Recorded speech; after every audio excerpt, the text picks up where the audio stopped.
Listo, Eli. Bueno, bienvenidos. Gracias, Sole, una vez más por esta capacitación de hoy.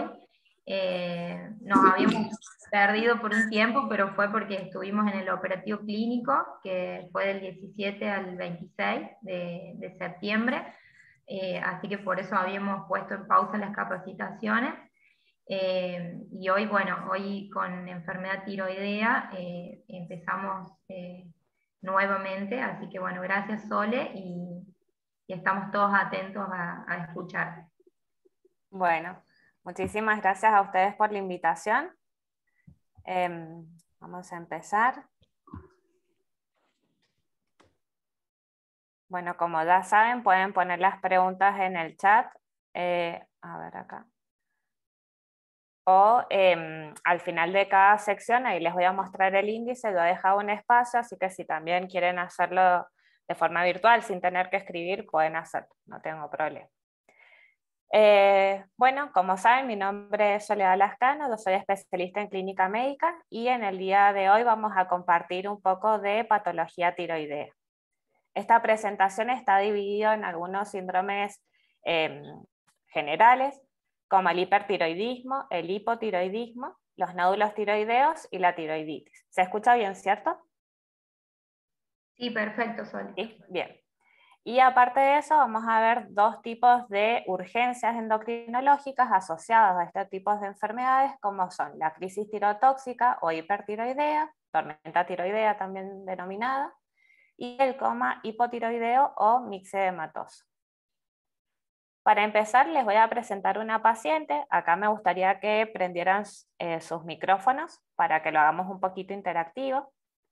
Es una paciente de sexo femenino, de 40 años de edad, que como antecedentes tiene una hipertensión arterial severa, medicada con 3 fármacos, y aún así ella refiere que sus valores normales de presión son de 150, 70, 160, 90. Hábitos tóxicos no refiere, antecedentes familiares tampoco. Como antecedentes ginecobstétricos refiere haber necesitado tratamientos de fertilidad y el motivo de consulta son palpitaciones. Ella refiere que estas palpitaciones las ha tenido toda su vida, pero que en los últimos 2 meses se han hecho más frecuentes, asociados con un leve dolor torácico. Y en los momentos en que aparece sudoración. En principio la habían mandado a la psicóloga, pero la psicóloga había descartado, igual que la psiquiatra, cualquier trastorno asociado a ansiedad o crisis de ansiedad. ¿Se les ocurre algún otro síntoma que ustedes preguntarían al interrogatorio de esta paciente?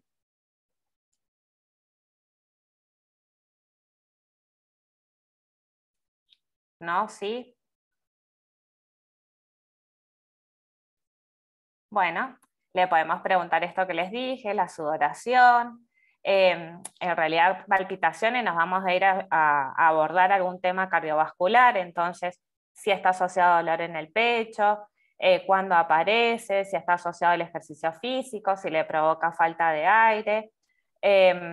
Sacado eso, exacto, si hay edema, si cuando se acuesta necesita almohadas. Bueno, todo eso no lo tenía, así que dijimos cardiovascular no es.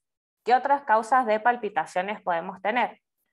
Anemias, por ejemplo, ¿sí? Las anemias van a producir estos síntomas por taquicardia, así que vamos a preguntar cómo es su alimentación, si tiene antecedentes de anemia previo, cómo son sus ciclos menstruales, en todo eso no tenía ningún inconveniente. Y lo otro grande, así como en grandes síndromes, preguntar sobre enfermedad tiroidea, que también es uno de los síntomas de palpitación, o sea, una de las causas de palpitación.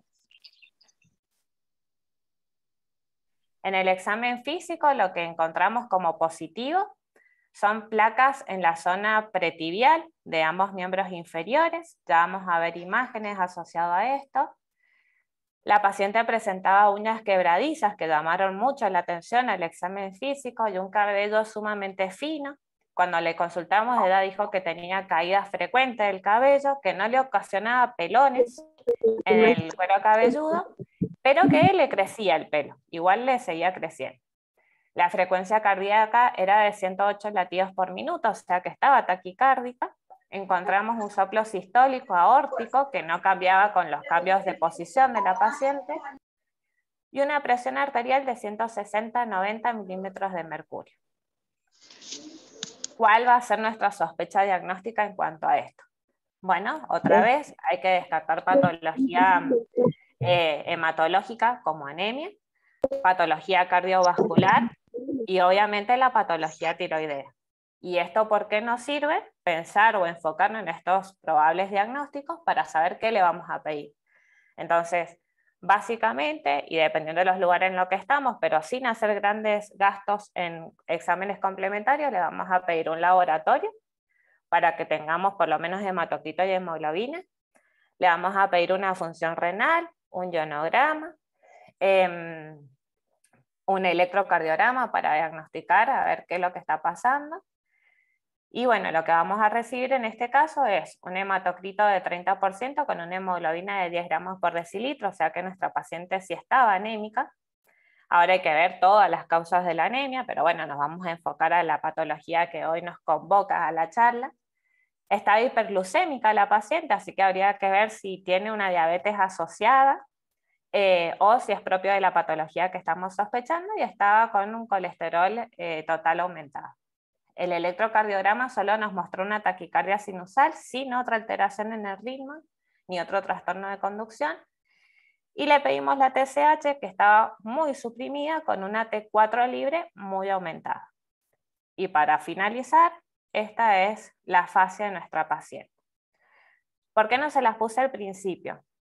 Ya vamos a ver cuáles son las manifestaciones clínicas de nuestros pacientes y van a ver que les debe haber pasado que cuando llegan al consultorio, cuando nosotros evaluamos, lo primero que nos sorprende, y ya hacemos el diagnóstico apenas entra nuestro paciente, es esa exoftalmia que tiene. Pero los pacientes no vienen diciendo, mire, yo vengo porque tengo los ojos salidos. Porque esto va creciendo de forma muy lenta y los pacientes se adaptan a esta situación. Se adaptan a verlo, sus conocidos se van adaptando a verlo. Y quizás uno que hace mucho tiempo no lo ve, le puede llegar a decir, ¿te ha pasado algo en los ojos que los tenés así como para afuera? Pero no es una consulta frecuente. Eso nos llama mucho la atención siempre cuando lo vemos porque es lo que uno primero ve. Y como ven, la piel de esta paciente es brillante, parece aterciopelada. Siempre tienen una imagen de, a diferencia del hipotiroidismo, que vamos a ver otra fotito, tienen un aspecto más joven de la edad que realmente tienen. Bueno, acá tenemos el pelo que esto se ve finito. Así que bueno, esto era como para empezar. Hipertiroidismo. ¿Qué es lo que es? Un exceso de hormonas tiroideas circulantes, es una tirotoxicosis. Las causas más frecuentes son la producción exagerada o ingesta en exceso. Mucho cuidado con todos los fármacos que se utilizan para adelgazar, para bajar de peso, los cuales todos tienen un componente de T4 libre, que en una persona que es susceptible a esto o que consume en grandes cantidades, puede provocar crisis hipertiroideas. Y producción en otros tejidos como en patologías ginecobstétricas que generan T4. Es poco frecuente, comparado con otras patologías tiroideas, se da en el 1% de las personas, y la causa más frecuente es la enfermedad de Graves-Basedow. El Graves-Basedow es una enfermedad autoinmune, se genera por anticuerpos antirreceptores de TSH con acción estimulante. Está asociado a la orbitopatía tiroidea, esa es oftalmia que nosotros vemos, ya vamos a hablar un poquito más de eso. Pueden tener esa acropaquia, que es como la proliferación de la parte unguial, se ven como en dedos pálidos de tambor, y el mexedema pretibial, que vamos a ver algunas fotos para explicarlo mejor. Es frecuente en adultos jóvenes, está asociada a otras enfermedades tiroideas autoinmunes, como el vitiligo, la enfermedad celíaca, la diabetes tipo 1, la artritis reumatoidea y la enfermedad de Addison. Y está dentro de las enfermedades tiroideas autoinmunes en conjunto con la tiroiditis de Hashimoto y el hipotiroidismo atrófico. Otras causas de hipertiroidismo asociado a patología tiroidea en sí Es el adenoma tóxico o nódulo único hiperfuncionante, que también es frecuente en adultos jóvenes. El bocio multinodular tóxico, que en este caso hay que sospecharlo en pacientes mayores de 65 años, 60 años, que vienen con estos síntomas de hipertiroidismo que no lo han tenido previamente. Bueno, lo primero que tenemos que pensar es en este tipo de patología.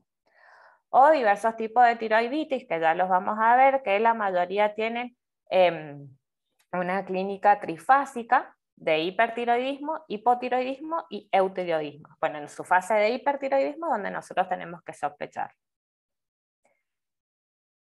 Dentro de las manifestaciones clínicas vamos a sospechar que un paciente es hipertiroideo por la anamnesis, como el caso que les presentaba, por el examen físico, por los antecedentes personales y a veces también por los familiares. Sospecharlo cuando hay tratamiento con amiodarona o con litio, y también cuando hay cardiopatías refractarias a tratamientos habituales o que se descompensan sin una causa aparente. Muchas veces vamos a tener pacientes derivados desde el cardiólogo para compensar alguna patología o descartar patología tiroidea porque ellos no saben por qué se descompensa su parte cardiovascular. Típicamente los pacientes tienen una pérdida de peso que no es abrupta, sino que es paulatina. Al igual que el hipotiroidismo, tienen un cansancio precoz, o sea, uno piensa que los pacientes son muy, ¿cómo se llaman? Se me fue la palabra, hiperreactivos, pero no. Tienen intolerancia al calor, pueden tener sudoración excesiva, palpitaciones y temblor de las manos. Otras manifestaciones, bueno, el bocio difuso nodular, que siempre hay que, dentro del examen físico, tenga o no patología tiroidea, o sospechemos o no patología tiroidea, el examen de la glándula tiroides tiene que estar. La piel de estos pacientes caliente, húmeda, sudorosa, suave, fina. Los cabellos son finos, grasosos, tenemos uñas frágiles, finas. Estas es las uñas de Plummer, donde hay un despegamiento del lecho unguial. Pueden tener esta proptosis a nivel oftalmológico, disnea de esfuerzo, taquicardia, la hipertensión y el soplo sistólico. Esto es porque la patología hipertiroidea es una patología con un gasto cardíaco aumentado. Y pueden estar ansiosos, nerviosos, con inquietud, irritabilidad, insomnio, pero también pueden tener adinamia, como les nombraba previamente. El temblor de estos pacientes fino es rápido, están localizados en las zonas distales, principalmente en las manos y en la lengua, tienen hiperreflexia. Estos pacientes también pueden consultar por hiperdefecación, que no es diarrea. Ellos mencionan que tienen una frecuencia un poco más aumentada para ir a hacer de cuerpo respecto al resto de sus familiares. Pueden ir 3, 4 veces al baño, pero no cambian la consistencia y pueden haber ido toda la vida igual. Tienen anemia, tienen hiperglucemia, y esto es porque la tirotoxicosis lo que hace es aumentar la absorción de los hidratos de carbono a nivel digestivo, e hipercalcemia porque las mismas hormonas tiroideas ocasionan aumento en la reabsorción ósea. Así que ojo con las personas con osteoporosis. Hay que hacerles un dosaje, un perfil tiroideo para descartar esto como causa de esa osteoporosis, o sea, una osteoporosis secundaria. Pueden tener alteraciones menstruales, infertilidad. En el varón puede haber disfunción eréctil, ginecomastia, oligoespermia e hipomotilidad. Y si bien pueden tener, o sea, pueden ser fértiles, tienen muchas complicaciones obstétricas estos pacientes cuando no están en eutiroidismo durante el embarazo. Acá tenemos algunas imágenes de esta oftalmopatía que presentan los pacientes. ¿Ven la flechita? A ver. Sí, Sole. Ah, sí, listo. Acá donde les muestro, a lo mejor no es tan evidente como en este caso, esto es lo típico. Hay una infiltración en el tejido conectivo retroocular que puede provocar lesión vascular o del nervio óptico. Tienen los pacientes esta exoftalmia con el eritema, o puede ser poco evidente como en este caso. También es importante que esta oftalmopatía puede ser uni o bilateral. Así que si lo vemos en un solo ojo, si bien lo primero que vamos a ir a descartar es algún tumor retroorbitario, pensar que también puede ser la patología tiroidea que afecta un solo ojo. Este es el mixedema pretibial que se produce por proliferación de glicosaminoglicanos a nivel de los miembros inferiores. No se sabe bien por qué están localizados y no es general como el mixedema del hipotiroidismo. Y puede ser evidente y exagerado como esto, o como esta imagen que se ve acá, donde apenas se ve una piel de naranja. Y bueno, acá otra vez la imagen de la acropaquia, que es como le digo, les decía que es los dedos empalidos de tambor con las uñas de Plummer, donde hay un despegamiento del lecho unguial. Acá les muestro un poco algunos artículos publicados que dicen parálisis periódica hipocalémica tirotóxica. Esta es una carta científica a propósito de un caso, otras publicaciones en inglés, y esta que dice es una publicación de una universidad y un hospital colombiano en una revista argentina, Endocrinología y Metabolismo, hace poquito, en el 2021. Y el título dice: debut de hipertiroidismo con parálisis periódica hipopotasémica. Una presentación poco convencional. ¿Alguien sabe de qué hablamos cuando decimos parálisis periódica hipopotasémica? ¿Se animan a largar algún tópico relacionado a esto?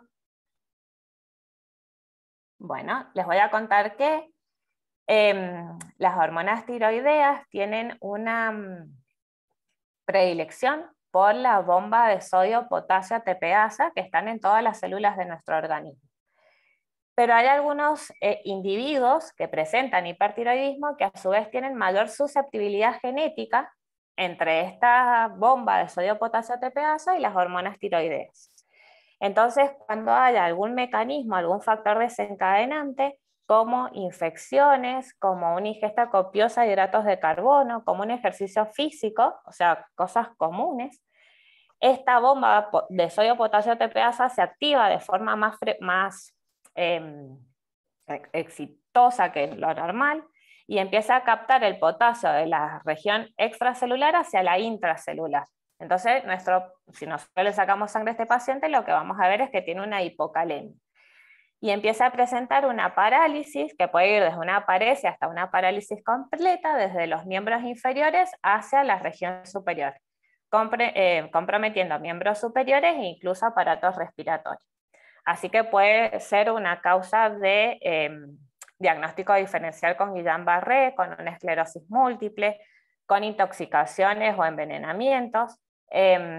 Bueno, es muy importante tenerla en cuenta y tratarla, primero haciendo el sostén vital del paciente, el soporte en el caso de que haya tenido algún compromiso respiratorio, corregir este potasio, que es importante, como les dije, por tener en cuenta que el potasio está, solo que está dentro de la célula, porque si nosotros le metemos más potasio que el que necesita el paciente, cuando restablezcamos todos los parámetros que lo llevaron a tener este tipo de patología, vamos a liberar ese potasio de vuelta y vamos a hacer una hiperpotasemia de rebote. Así que cuidado con este tipo de presentación. Hay que corregir esta causa desencadenante, hay que corregir este estado de tirotoxicosis, esto es una urgencia endocrinológica también, igual que la tormenta tiroidea. Y en estos pacientes, como les dije, que son pacientes que tienen el antecedente y que tienen mayor susceptibilidad genética, el tratamiento definitivo es la ablación de la glándula tiroidea, porque pueden presentar este tipo de patología de forma periódica y, como les dije, compromete la vida. Y este último artículo es para que tengan en cuenta que no es una forma de presentación común, o sea, uno no diagnostica el hipertiroidismo con una parálisis periódica hipopotasémica, y gracias a Dios esto nos ayuda, porque el antecedente de que el paciente tenga hipertiroidismo con una flacidez en nuestra sala de urgencia nos hace hacer este tipo de diagnóstico. Bien. El diagnóstico general del hipertiroidismo se realiza con el dosaje de una TSH sérica reducida o indetectable, con hormonas tiroideas T3 o T4 elevadas. Y en el Graves base, o sea, si tenemos el diagnóstico de este tipo de paciente, por más que no tengamos la oftalmopatía o el mixedema pretibial, hay que hacerle un dosaje de los anticuerpos anti-TRAP, que son los anticuerpos estimulantes antirreceptor de TSH, los cuales van a estar aumentados. Y esto nos va a decir que este tipo de hipertiroidismo es autoinmune. El tratamiento, los hipertiroidismos se derivan al especialista porque muchas veces son difíciles de tratar, a diferencia de los hipotiroidismos. Tener en cuenta que algunos hipertiroidismos son transitorios, como les nombré los casos de las tiroiditis, que ya vamos a ver al final. Para que sepamos, las opciones terapéuticas pueden ser no ablativas y ablativas. Las ablativas pueden ser con la extracción de la glándula o la supresión de la actividad de forma definitiva. Y los no ablativos, que es lo que nos voy a charlar un poquito, son de tratamiento específico o antitiroideo y el tratamiento sintomático. Y obviamente evitar la crisis tirotóxica, de la cual vamos a hablar en un ratito. Como drogas antitiroideas tenemos dos tipos: el metimazol o danantisol y el propiltirouracilo, que no está en Argentina. Si el metimazol, lo que hace es inhibir la síntesis de las hormonas tiroideas. Las dosis son de 15 a 30 miligramos día. Se debe hacer un control clínico para ver cómo va evolucionando el paciente y el laboratorio, fundamentalmente de un recuento leucocitario a las 3 o 4 semanas, dado a la granulocitopenia que provoca este tipo de droga. A los 2 meses se va a hacer el control del perfil tiroideo y si esto está bien, se va a controlar cada 2 o 3 meses. Imagínense, es bastante tedioso tener un paciente hipertiroideo en nuestro consultorio. La dosis de mantenimiento es de 10 miligramos día una vez que hemos logrado dejar al paciente en un eutiroidismo, y esta dosis debe mantenerse por 18 a 24 meses. Los efectos adversos de este tipo de medicación: erupciones, prurito, fiebre, artralgia, transaminitis, que pueden permanecer durante un mes. Hay que decirle al paciente que tenga paciencia y darle medicación para eso, como por ejemplo una difenidramina. Pero en el caso de que tengamos granulocitopenia o ictericia, hay que suspender el tratamiento y no se puede volver a dar, y este paciente es candidato para hacer una ablación directa de la glándula tiroidea. Tratamiento sintomático con los bloqueantes beta-adrenérgicos. Lo que hace es reducir las manifestaciones simpáticas del síndrome, las palpitaciones, la taquicardia, la sudoración, esta intolerancia al calor. Y esto lo que hace es disminuir la conversión periférica de T4 a T3. Recuerden que la T3 es la que es metabólicamente activa. Las drogas utilizadas son el atenolol en dosis de 50 hasta 100 miligramos día o el propranolol de 40 a 80 miligramos día. Y se utilizan durante 2 a 4 semanas, mientras que las drogas antitiroideas van haciendo efecto moderando la síntesis de las hormonas. O sea, lo que hacemos con las drogas antitiroideas es que la hormona no se produzca, y lo que hacemos con las drogas, con los beta bloqueantes, es que las drogas que ya están no se transformen y empiecen a reducir sus valores hasta que esto ya no tenga más liberación en sangre. Una patología importante de tener en cuenta es esto que nosotros llamamos hipertiroidismo subclínico, que es cuando tenemos una TSH disminuida, pero con valores de T4 a T3 normales.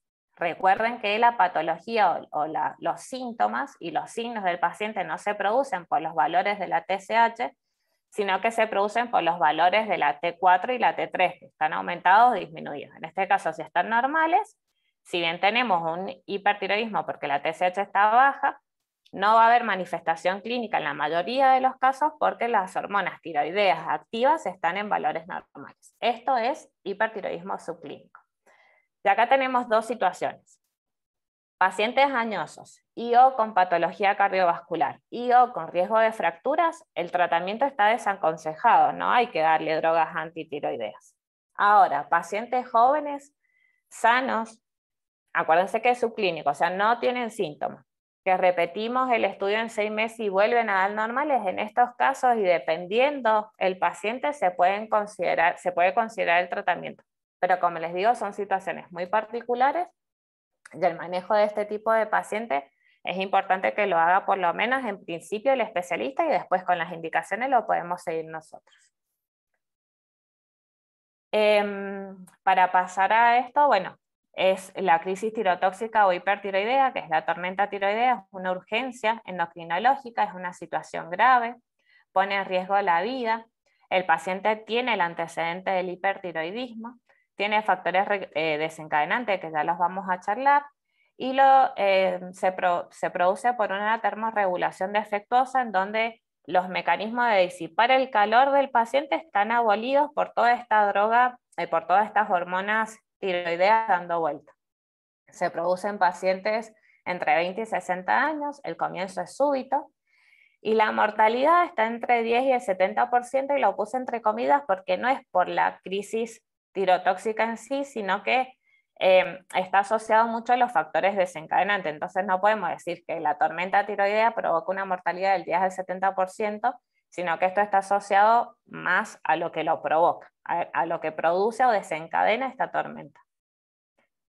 Estas causas desencadenantes pueden ser infecciones, traumatismos, intervenciones quirúrgicas, y ojo con esto, ya lo vuelvo a mencionar, accidentes cerebrovasculares, tromboembolismos pulmonares, los partos, las cesáreas, el estrés físico o psíquico, la cetoacidosis, las hipoglucemias, los infartos, obviamente suspender la medicación, las tiroiditis por radiación, las ingestas de hormonas tiroideas y el paciente sin tratamiento. Que es importante las intervenciones quirúrgicas e incluso de las tiroiditis por radiación. Que si el paciente no está eutiroideo, cuando nosotros hacemos estos tipos de intervenciones, lo que podemos generar es esto, que se liberen todas estas hormonas que no están controladas y generar este tipo de patología. Las manifestaciones clínicas: hipertermia, lo que les dije, es un mecanismo donde no se disipa el calor, entonces los pacientes tienen temperaturas mayores a los 40 grados. Taquicardia, trastornos neurológicos que pueden ir desde una confusión hasta un coma. Trastornos digestivos, dolor abdominal, diarrea fundamentalmente. Para el diagnóstico, la sospecha por los antecedentes, o sea, un paciente que se presenta hipertérmico con un factor desencadenante y que tiene el antecedente de hipertiroidismo, pensar en que está sufriendo una tormenta tiroidea. Las manifestaciones clínicas, como les dije, y de esto es importante que no necesitamos la confirmación con laboratorio, viendo la TSH suprimida o las hormonas tiroideas elevadas, sino que cuando ya tenemos la sospecha hay que iniciar el tratamiento. Y puede tener hiperglucemia e hipercalcemia.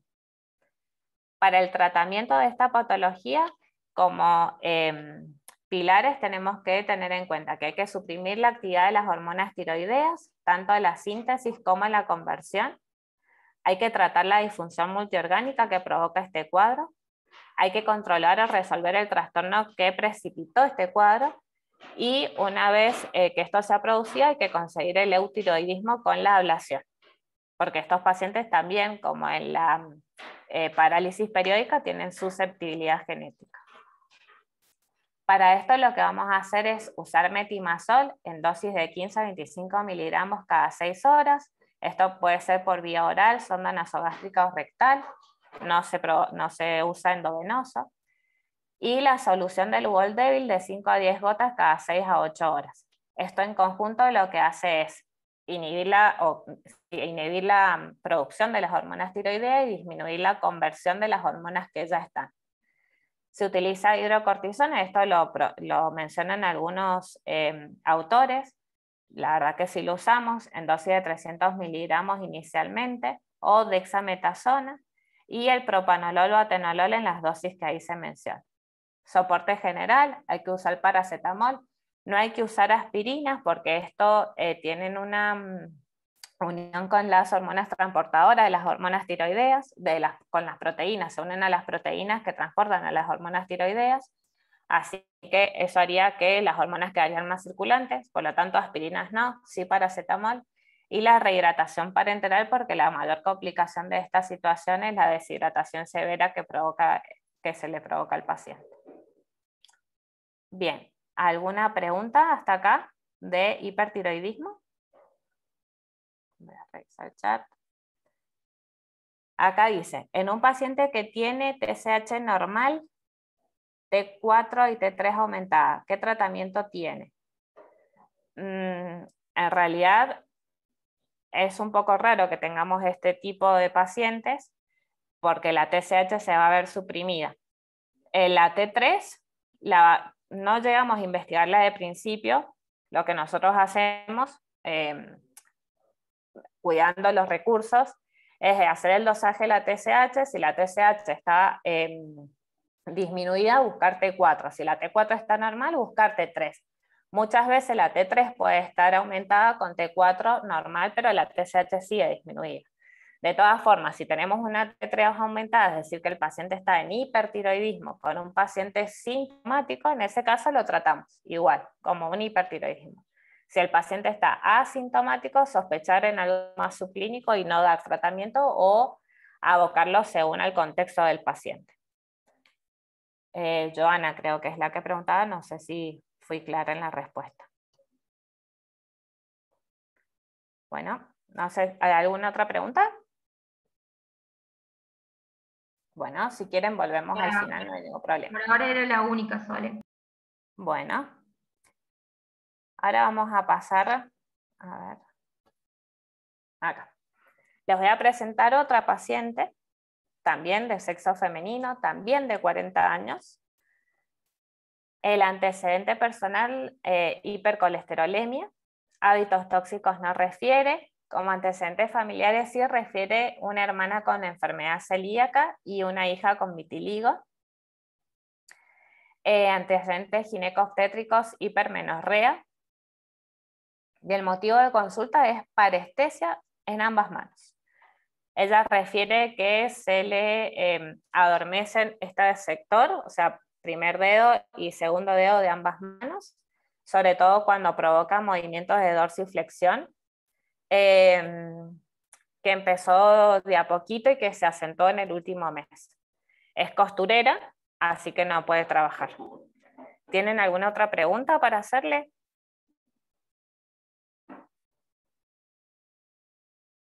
Bueno, cuando les presente la fascia de nuestra paciente, también van a ver que no vienen porque tienen voz ronca, porque se han visto la piel más hinchada, porque se les cae el pelo, porque están constipados.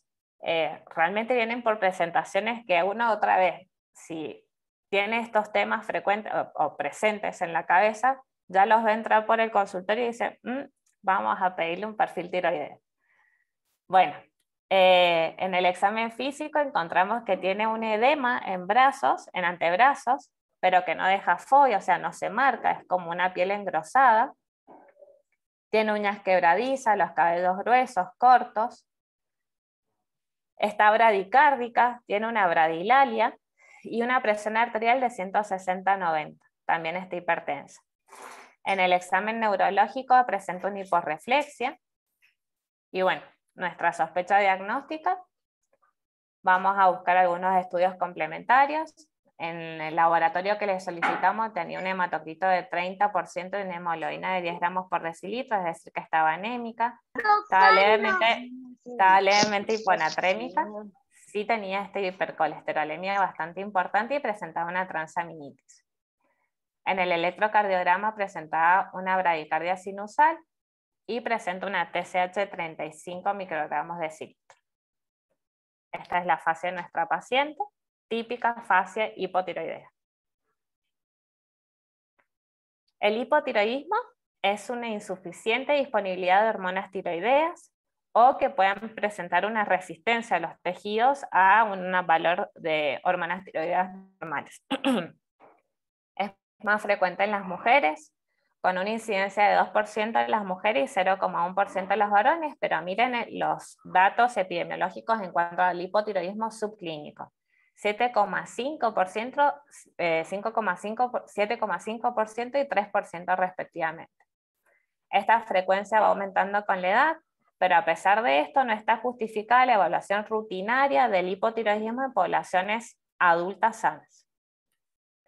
Así que esa paciente que viene a hacerse el chequeo y quiere saber cómo tiene los valores las tiroides, en realidad no, hay que hacer un interrogatorio bien exhaustivo, ver si realmente vamos a hacer algo, porque lo que uno tiene que pensar es que si viene un valor alterado de tiroides, ¿qué vamos a hacer con la paciente si la paciente estaba asintomática? ¿Sí? Es una carga de un diagnóstico que después nos vamos a saber cómo tratar y si es que hay que tratar. En cuanto a la etiología, lo vamos a diferenciar en que si tiene o no tiene bocio. Otra vez, el examen de la glándula tiroidea en todo paciente que viene a nuestro consultorio o nuestra guardia, tenga o no tenga patología o síntomas o signos asociados a enfermedad tiroidea, es primordial. Bocio, en pacientes que tienen bocio, es decir, que existe un tejido tiroideo que responda al estímulo trófico de la TSH. Podemos pensar en tiroiditis linfocitarias, tiroiditis subagudas. También se puede provocar por fármacos como la miodarona, el litio. Pueden ser dishormonogenéticos, es decir, congénitos, o por antitiroideos. Y sin bocio, es decir, que no existe un tejido tiroideo o estés atrófico, puede ser posablativo, o sea, después de una cirugía o una radioterapia. La tireosis, que es la afección donde el paciente no tiene directamente glándula tiroidea desde el nacimiento, el hipotiroidismo idiopático primario o las ectopías tiroideas. Las manifestaciones clínicas típicas son el bocio. Los pacientes presentan voz áspera por la infiltración de mixedema en todo el aparato respiratorio. La voz está ronca, nasal, y la bradilalia, que es esta forma de hablar lenta que tienen los pacientes, porque también tienen una transmisión lenta por infiltración sobre las regiones neuronales, sobre las sinapsis neuronales. Tienen un ocasional y moderado aumento del peso corporal. La piel está seca, áspera, escamosa, incluso fría. Los pelos son secos, frágiles y también tienen un cansancio y una fatiga precoz. Presentan disminución de la fuerza, los reflejos osteotendinosos son lentos a diferencia de la hiperreflexia que tiene el hipertiroidismo. Tienen asociación con síndrome de túnel carpiano y este era el caso de nuestra paciente. Debido a la infiltración mixedematosa sobre la región del túnel carpiano, estos pacientes presentan esta patología. Hay aumento de la CPK por injuria de los músculos. Los pacientes pueden tener bradicardia, cardiomegalia y en casos graves derrame pericárdico. Y la hipertensión es por aumento de la renina. En estos pacientes hay una disminución del gasto cardíaco a diferencia del hipertiroidismo donde el gasto cardíaco está aumentado. Entonces, hay una disminución del gasto cardíaco, hay una disminución del flujo sanguíneo a nivel renal, por lo tanto hay disminución en la reabsorción de sodio. Derrame pleural en los casos graves, la bradixiquia, la dinamia, la pérdida de la iniciativa. También estos pacientes pueden consultar por déficit de memoria o atención, así que en este tipo de síntomas solicitar el perfil tiroideo. La somnolencia, la hipersomnia son muy frecuentes, igual que la intolerancia al frío. Estos pacientes presentan constipación. Y la anemia, que en estos casos es policausal, la hipercolesterolemia, la transaminitis y la hiponatremia. El diagnóstico, la TSH elevada, como les dije, una TSH mayor a 10 unidades por mililitros confirma el diagnóstico, y en el caso de que el valor sea entre 4,5 y 10, obviamente que esto depende mucho de los cortes que tengan los laboratorios, pero si está entre 4,5 y 10 y el paciente no tiene clínica, volvemos a investigar al mes. Si continúa con estos valores, habría que volver a dosar T3 y T4 y ver si estamos ante un hipotiroidismo subclínico.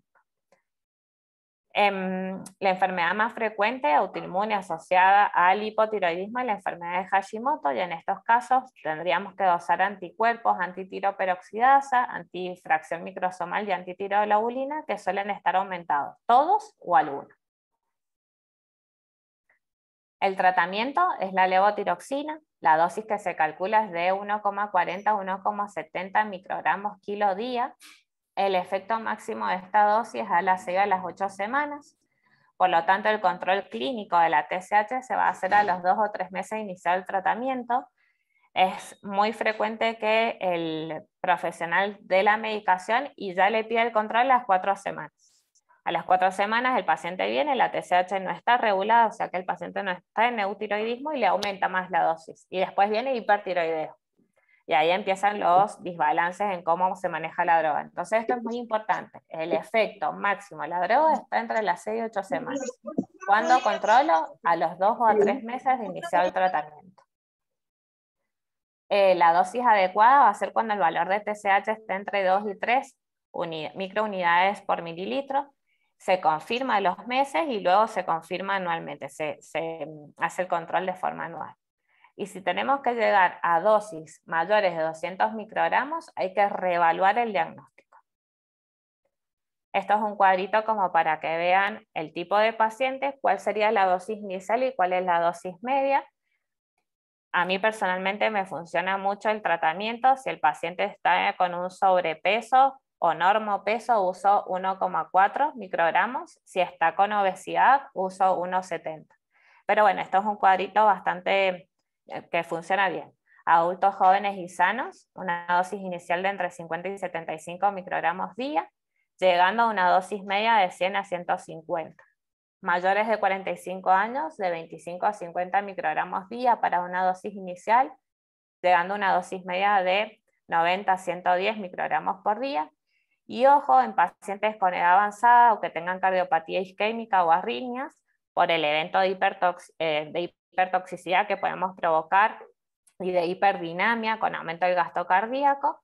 En estos casos tenemos que controlar más la dosis, dando una dosis inicial de 12,5 a 25 microgramos día y según la clínica fundamentalmente y según el laboratorio, aumentar la dosis.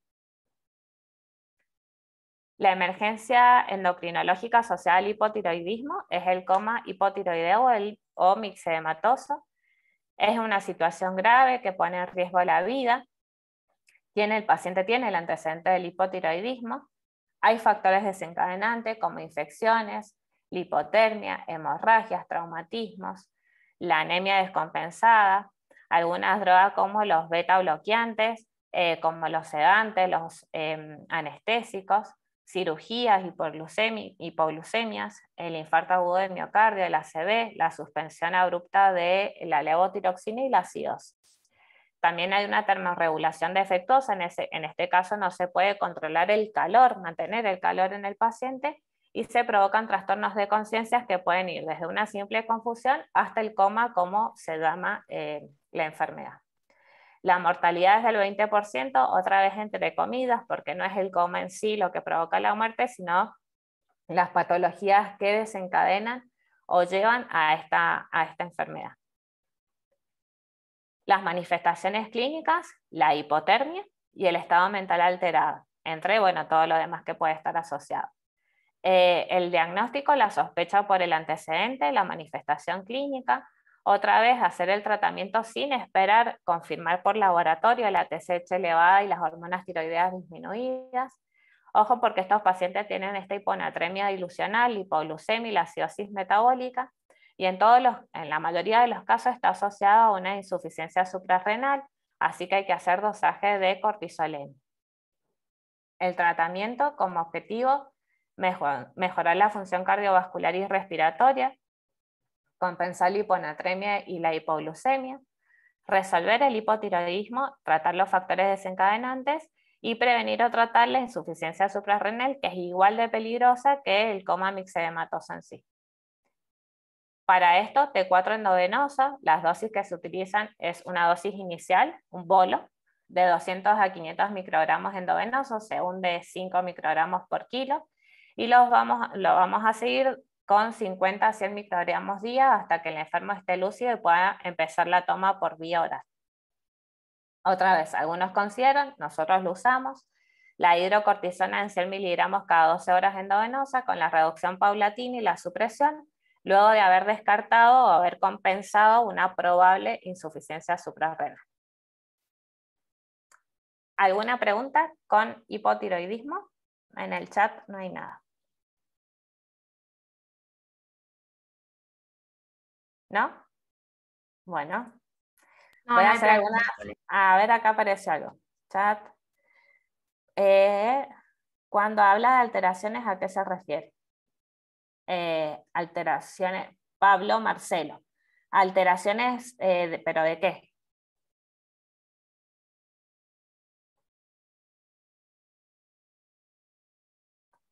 ¿No? Bueno, a Podés ver, activar el audio si querés, Pablo. en las causas.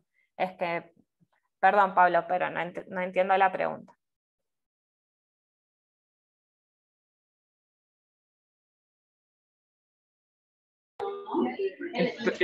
Buenos días. Estaba en la filamina anterior, una parte donde decía alteraciones o congelamiento, decía. ¿Podría repetir esa parte? A ver, Donde decía, decime. ahí donde dice coma y se pasó. Ahí, estado Acá. mental alterado. Estado mental alterado, decía. Ah, ahí está. Estado mental Sí, sí, alterado ese. hace referencia a Sí. esto, que puede ir el paciente desde estar confuso hasta estar en un coma. O sea, que el paciente no responda, que tenga un Glasgow de 2 en 15. Todo eso es el estado mental alterado. Entonces, en un paciente que está hipotérmico, que tiene antecedentes de hipotiroidismo y que lo recibimos confuso, vos tenés que sospechar, está infectado, ha dejado la medicación, tuvo un traumatismo, está con un infarto, saber que haya alguna causa desencadenante que me haya provocado un coma y tenerlo en el pensamiento para poder diagnosticarlo y tratarlo. ¿Se entiende, Marcelo? Sí, ahora sí. Gracias. Bueno, bien. Bueno, no sé si hay alguna otra pregunta, si no las vemos al final. Algunas consideraciones especiales en el embarazo. El diagnóstico de hipotiroidismo en el embarazo se hace con la elevación de la TSH y el diagnóstico de hipertiroidismo por el ascenso de T4 libre y o T3. Los controles clínicos de laboratorio son cada 4 o 6 meses. Obviamente toda paciente hipotiroidea o hipertiroidea que no estaba controlada y se embaraza es una paciente de alto riesgo y la tienen que seguir como paciente de alto riesgo. Hay que adaptar el tratamiento a los valores fisiológicos para la embarazada, pero en criterios generales, la TSH se tiene que mantener en el tercio inferior del normal y la T4 y T3 en el tercio mayor de lo normal. No le puse valores específicos porque, como saben, varía mucho entre los distintos laboratorios. Bien, en cuanto a nódulo tiroideo, que es otra de las patologías, como concepto, hay un aumento del volumen, consistencia o variaciones específicas de la ecogenicidad de la glándula. Obviamente está localizado en la glándula tiroides. Puede distinguirse del parenquima circundante y no necesariamente significa o sugiere malignidad ni inflamación, sino que nódulo tiroideo es un concepto semiológico. Después hay que identificar si estos nódulos son únicos o múltiples, si son funcionantes o no, y si se demuestra por inspección, por palpación o por imágenes. Nódulos tiroideos los presentan del 50 al 60% de la población. No todos tienen una patología hipertiroidea, hipotiroidea, sino que muchos son eutiroideas y eutiroideos, y presentan un nódulo. Hay que seguirlos en el tiempo. Al examen físico solo se detecta el 10% de ellos. Es más frecuente en la edad media. Muchos, como les digo, son incidentalomas, es decir, que por alguna otra causa se encuentra este nódulo.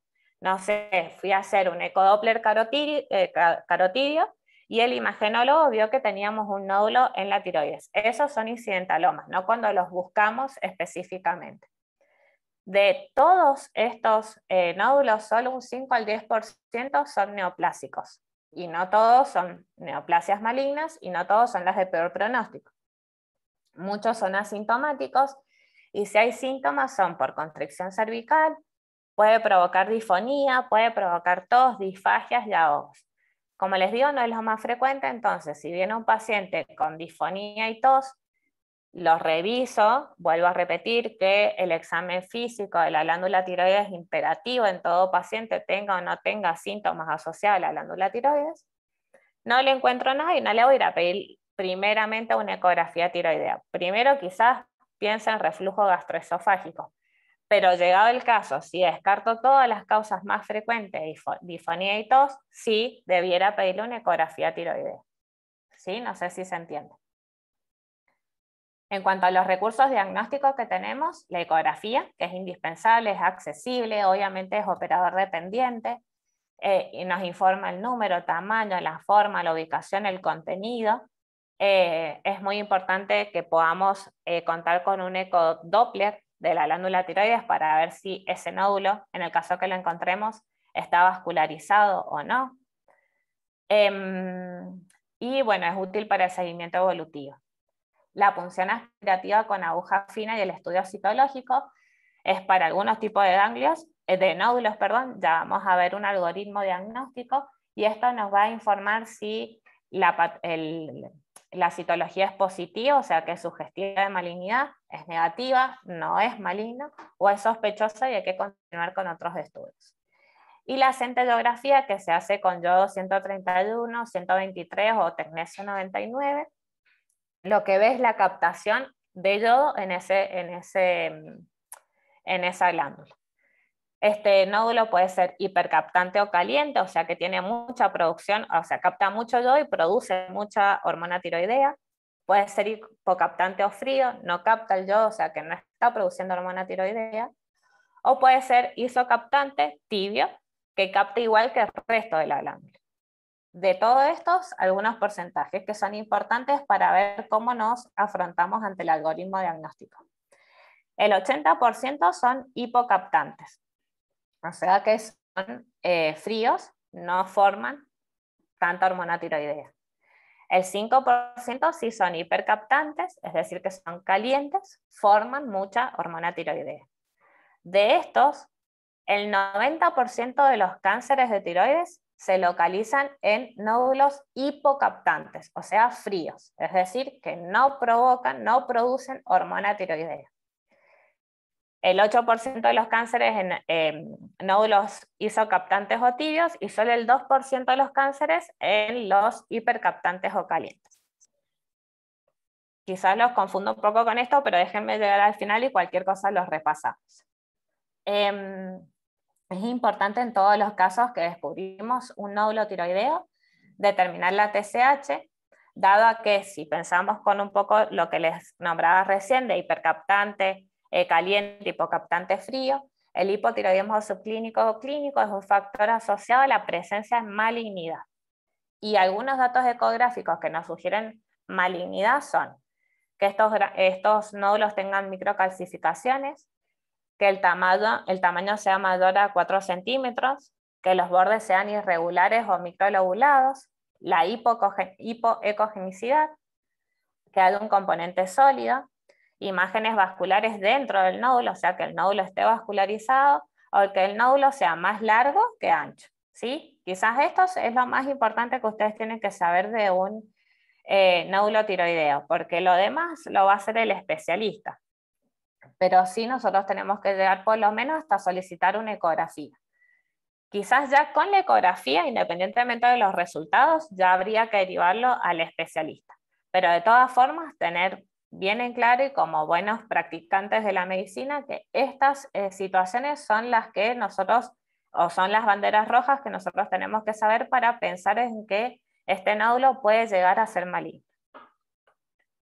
En cuanto a las indicaciones de la punción de aspiración con aguja fina, que obviamente que esto es muy de la especialidad, pero está bueno saberlo, es que todo nódulo mayor de 1 centímetro o los nódulos de cualquier tamaño que cumplan con las siguientes indicaciones, tiene indicación de hacer una PAF, como que tengan características clínicas o historia familiar de alto riesgo, que las características ecográficas sean sospechosas, que presenten adenopatías ipsilaterales a la lesión, las parálisis de las cuerdas vocales, el crecimiento extracapsular y la historia de irradiación en la infancia. Así que ojo con estas situaciones, más allá de lo que nos informe la ecografía, son indicaciones de realizar una citología. Este es el algoritmo que yo les mostraba. Para repasarlo les voy a volver a nombrar lo que les dije recién. Espérenme que haga esto por el costadito. Si tenemos una TSH baja, todo esto sería como muy confirmatorio. Pero entonces, si tenemos una TSH baja, tendríamos que ver si la T3 y la T4 está elevada. Entonces, viendo esto, tendríamos que pensar que el nódulo es caliente. Ahora, si la TSH está normal o alta, la T3 o la T4 va a estar baja. Entonces el nódulo sería frío, ¿sí? Y esto es lo que dijimos, la mayoría de los cánceres, o sea, lo que nosotros queremos ir a buscar es que tengamos un cáncer. La mayoría de los cánceres asientan en los nódulos fríos. Entonces, ojo si la TSH está normal o alta. ¿Me entienden? Entonces, vamos al algoritmo. Tenemos un nódulo tiroideo, ya sea palpatorio, ecográfico o por alguna otra imagen. Dosamos la TSH, que es lo que dijimos, a todo paciente con nódulo tiroideo, tenga o no tenga diagnóstico de patología tiroidea, le vamos a dosar la TSH. Y ahí evaluamos. Si la TSH está baja, habría que hacer un centellograma para ver si este nódulo es hipercaptante o hipocaptante. Si es hipercaptante, igual hay que hacer o ablación o control de acuerdo al contexto clínico del paciente. Ahora, si es normofuncionante o hipofuncionante, ojo, entra en la misma categoría de que si la TSH estuviera normal o elevada. Es decir, que estamos viendo un nódulo frío. Nódulo frío, 90% donde asientan los cánceres. En este tipo de patología vamos a hacer una punción, es decir, citología, que puede ser positiva y hay que sacarlo, puede ser sospechoso o negativo y hay que seguirlo o ver con otro contexto clínico como cuál es el ecodoppler, es decir, si está vascularizado, cuáles son las características de la ecografía, si tenemos adenopatías, si hay antecedentes personales o familiares, y de acuerdo a eso pensar en una cirugía o pensar en tratamiento. Como les digo, esto es muy de especialidad, tener en cuenta por lo menos que lo vamos a derivar al especialista con una ecografía, mejor si es ecodoppler, y con una TSH dosada. Entonces, en la evaluación del paciente con nódulo tiroideo, evaluar el número de nódulos, si es único o múltiple, si es palpable o no palpable, si es sólido, quístico, mixto, si es afuncionante, si es hiperfuncionante o si es normofuncionante, y si en la citología es positivo, negativo, sospechoso o no valorable. Muy bien. Voy a revisar el chat, que tenemos 2 preguntas. A ver. Es una consulta personal. Soy de Santa Victoria Este y quiero hacerme la prueba para saber qué problema tengo de tiroides. Soy estudiante de enfermería, Isabel Frías. Bueno, a ver. Isabel, hacerte la prueba de qué problema tenés de tiroides en realidad es muy abarcativo. Habría que hacer un interrogatorio, una anamnesis, un examen físico para ver si es orientarte a un perfil tiroideo directamente o si hay que hacer otros estudios.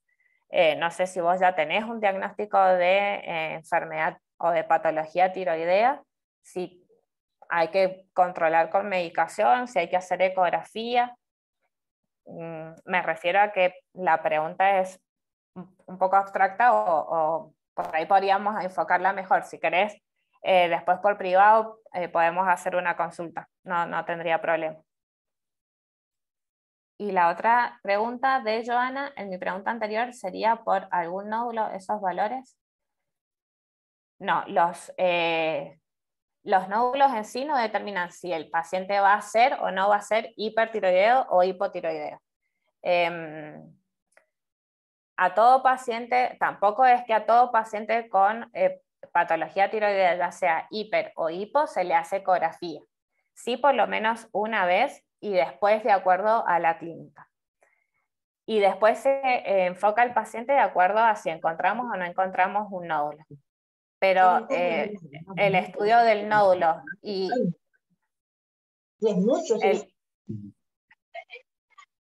¿Hola? Ahí está. El estudio del nódulo y el perfil tiroideo está asociado a cómo es el nódulo en sí con la clínica del paciente. Por ahí en ese caso, Sole, habría que investigar también el consumo de estas pastillas para adelgazar que suelen dar a veces, digamos, parámetros que no nos cierran por ningún lado. y es la única forma de que yo he visto así cosas que no te cierran para Sí. nada y que es por alguna pastilla para adelgazar. Exacto, que no es ni hipotiroidismo, ni hiper, ni tampoco un subclínico. Y de eso me hiciste acordar dos cosas. Uno, que lo primero que hay que investigar es eso, el consumo exógeno de hormonas tiroideas, y lo segundo es buscar un tejido ectópico a la glándula tiroidea que esté produciendo alguna hormona no dosable. Así que sí, está perfecto él. Bueno, vamos a continuar con el último tema, que es tiroiditis. Como concepto, la tiroiditis es una inflamación de la glándula tiroides. Es una patología que engloba muchas etiologías y por ahí es difícil de identificar porque en la mayoría, como vamos a ver en un cuadro comparativo, que me pareció la mejor forma de redondear todos estos tipos de etiologías, tienen presentaciones trifásicas. Eso significa que van desde el hipertiroidismo al eutiroidismo y pasan por el hipotiroidismo. Así que son difíciles de pensar, está bien que las conozcamos, van a ver que con el cuadro comparativo y con esto que les voy a nombrar ahora es mucho más fácil de estudiarlo y de tenerlos presentes, pero ante la sospecha es mejor en este caso, al igual que el hipertiroidismo, derivarlo al especialista. O por lo menos, como siempre digo, hacer la primera consulta con el especialista y después continuar nosotros. Para definirlas hay que ver si el paciente consulta con un dolor en el cuello o no. Es decir, que las podemos diferenciar o dividir en dolorosas e indoloras. Dentro de las dolorosas, las que encontramos son la tiroiditis subaguda o de Kervin y la tiroiditis aguda o supurativa. Y dentro de las indoloras tenemos la tiroiditis de Hashimoto, la indolora o silente, la tiroiditis en el posparto, la inducida por drogas y la tiroiditis de Riedel, cuya etiología es desconocida, pero se asocia a una infiltración de fibroblastos, o sea que es una producción de tejido tiroideo. En los tipos de tiroiditis tenemos la de Hashimoto, como les dije, Kervin, indolora, la de posparto, la inducida por drogas, la aguda y la de Riedel. Y lo que hice es un cuadro comparativo con algunos conceptos de todas las entidades. La mayoría son muy poco frecuentes, por ahí la más frecuente es la inducida por drogas.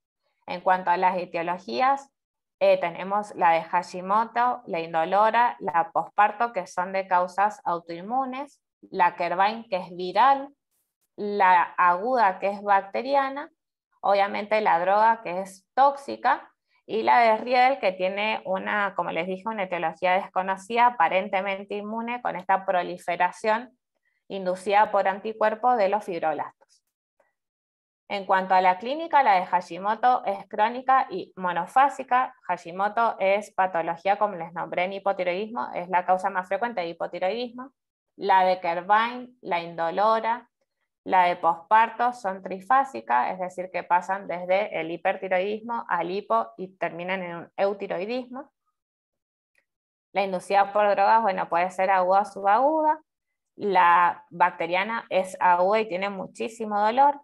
Y la de Riedel ocasiona mucha compresión, porque les dije, hay una proliferación de fibroblastos.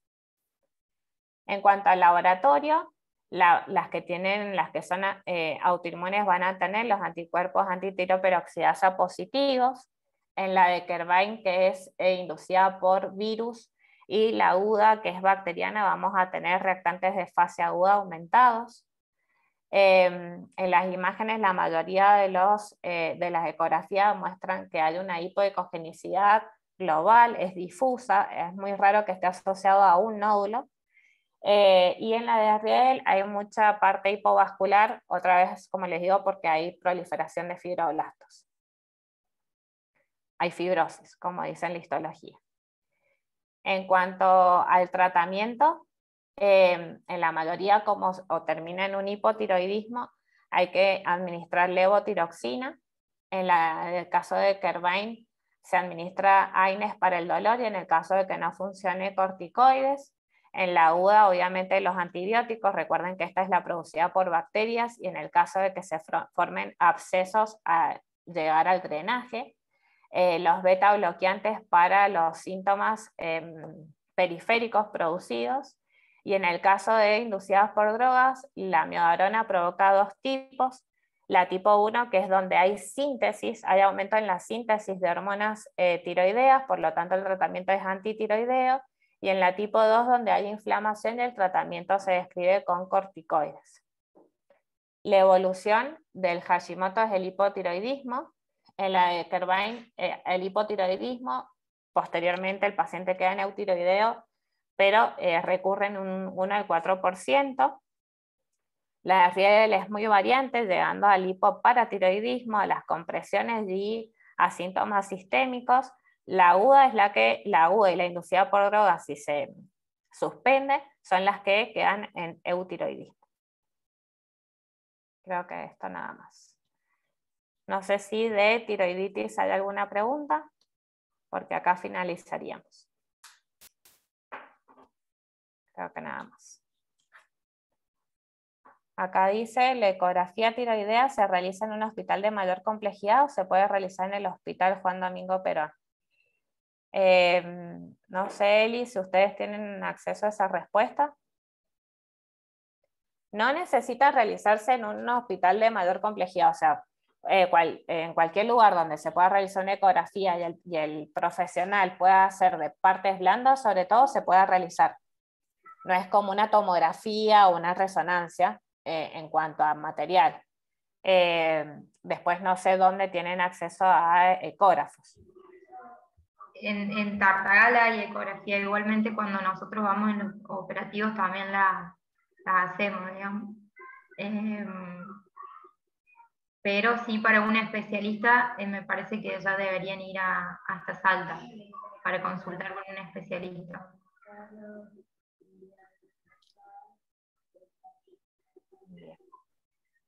No sé si tienen alguna otra pregunta o si quieren que charlemos de algún caso que les haya tocado. Me parece excelente la charla, Sole, y porque habíamos hablado en otra oportunidad de urgencias tiroideas, pero nos faltaba esta clase de más el consultorio clínico, digamos. Lo otro lo hicimos más según un intensivista, así que nos quedaba pendiente esta charla. Súper práctica y muy clara, así que, bueno, sí, estaría bueno si tienen alguna pregunta que podamos responder y sacarle esa duda.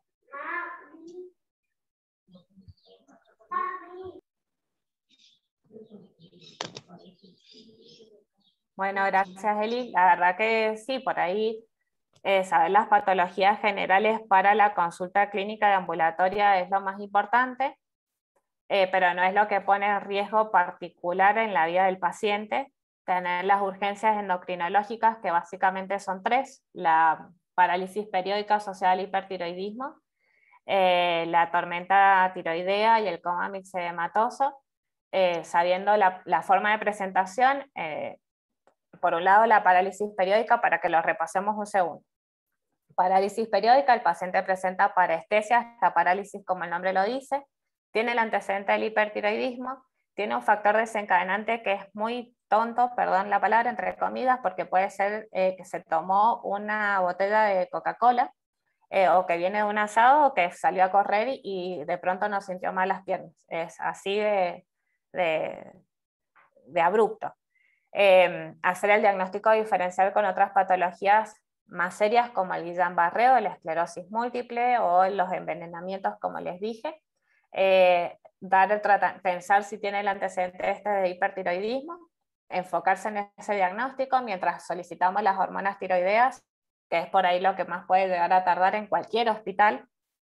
Hacer un dosaje del potasio, si el potasio está bajo, ya con este antecedente empezar a reponer, ir viendo cómo mejora. En cuanto mejora, volver a hacer un control. Si el potasio está normal, suspender el tratamiento y esperar la evolución del paciente. En cuanto a el coma, mixedematosa y la tormenta tiroidea, el antecedente del paciente, el desencadenante, el trastorno de conciencia y ver si está hipertérmico o hipotérmico, y abocar el tratamiento con drogas antitiroideas, Ilugol, o con levotiroxina. Y en los dos casos, la hidrocortisona por toda la insuficiencia suprarrenal asociada.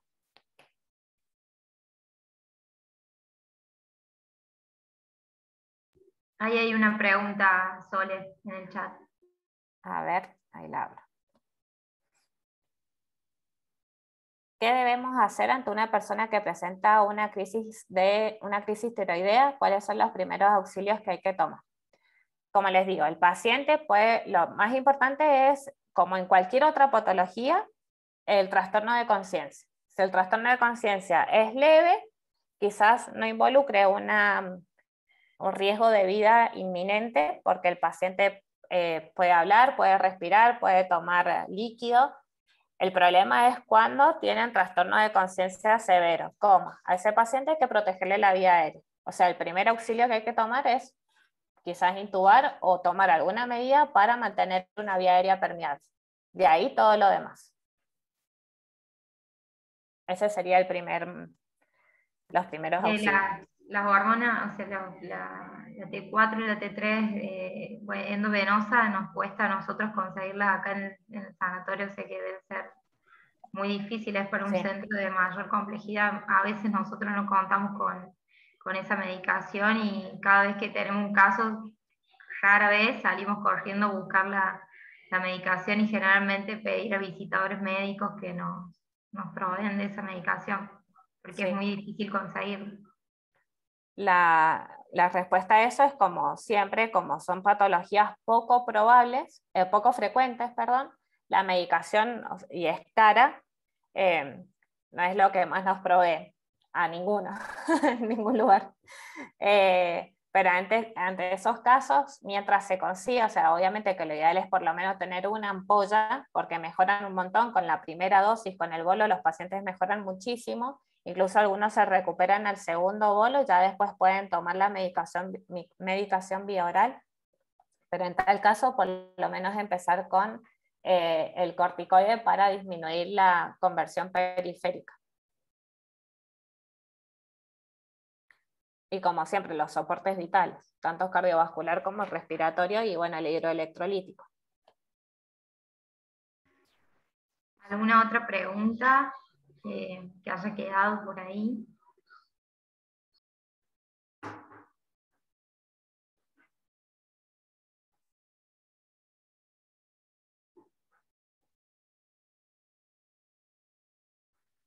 No sé si tenés algún consejo para darnos acerca del examen tiroideo, de la palpación y eso. Lo más importante para cualquier examen físico es ser metodológico y no ir probando a ver cómo me va haciéndolo por adelante, cómo voy haciéndolo por atrás. Yo siempre, desde que lo aprendí, lo hago de una sola manera. Lo enfoco dentro del primer examen, que es el de piel y de faneras y ganglios. Así que me pongo en la posición... Nilda, ¿querés ser paciente? Vamos a hacer una demostración en vivo. A ver, vení, sentate. Vamos a ver si se puede. Sentate acá, de costado. Ustedes me escuchan ahí, ¿cierto? Mirando para allá. Sí, sí, se escucha. Bien, nos ponemos atrás del paciente con las manos así, yo lo voy a poner acá, ya. Ven ahí y ahora ponete enfrente de la... Perfecto. En esta parte, ¿se ve? Empezamos de arriba hacia abajo, buscamos el cartílago cricoides, me voy hacia el lado derecho empujando la glándula con estos dedos, empujo la glándula hacia este lado, le pido al paciente que junte saliva y que trague para movilizar la glándula. Trague. Y cuando moviliza hago movimientos circulatorios para ver si encuentro algún nódulo o si glándula o tejido difuso. Y lo repito del otro lado. Empujo con estos dedos hacia allá mi glándula, le pido al paciente que vaya juntando saliva, me preparo con estos dedos, le pido que trague y mientras trague, por favor, hago movimientos circulatorios. Y ahí veo tejido difuso o palpación de nódulos. Muy bien, excelente. Está muy bien su glándula. Excelente la modelo. Excelente la modelo. Esa es la palpación. Siempre puesto así, el médico en la región posterior se hace de adelante con estos dedos. Yo es lo que hago siempre. Entonces, empujo de este lado para allá y con esto palpo. Mientras traga, al tragar lo que hace es la glándula movilizarse, entonces uno la capta. Y lo mismo del otro lado. Traga, se moviliza y uno palpa. Muy bien, súper importante porque es uno de los primeros herramientas que tenemos y después pedir, bueno, el perfil tiroideo, obviamente, y bueno, ya lo otro queda para un centro de mayor complejidad, obviamente. Exacto.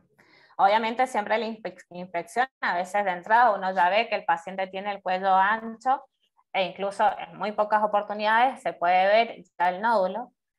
Siempre la inspección primero, como en cualquier examen físico, luego la palpación.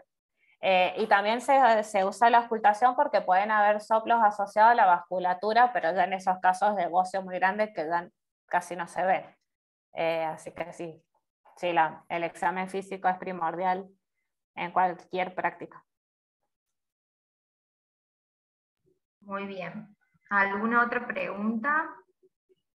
¿Alguna duda?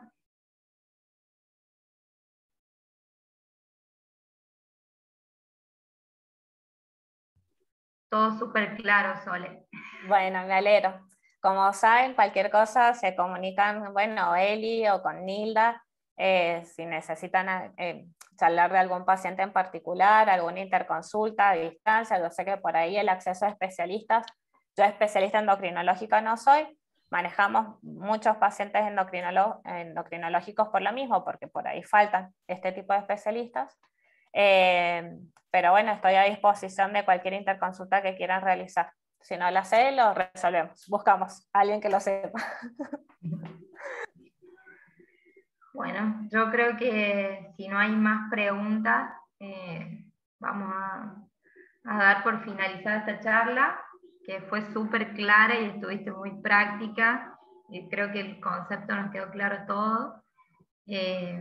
Así que bueno, agradecerte una vez más, Sole, que estés dispuesta siempre que te necesitamos. Bueno, muchísimas gracias a ustedes. Espero Muchísimas verlos gracias, Sole. Gracias. Feliz Día de la Madre mañana a todas las madres y nos encontramos en la próxima charla que es me parece que es el 30, María, 30 de octubre, que es de dermatología. Así que bueno, mil gracias a todos los que estuvieron conectados también. Buen fin de semana. Muchas gracias, que estén muy bien. Feliz día. Gracias a vos, Sole, un beso grande.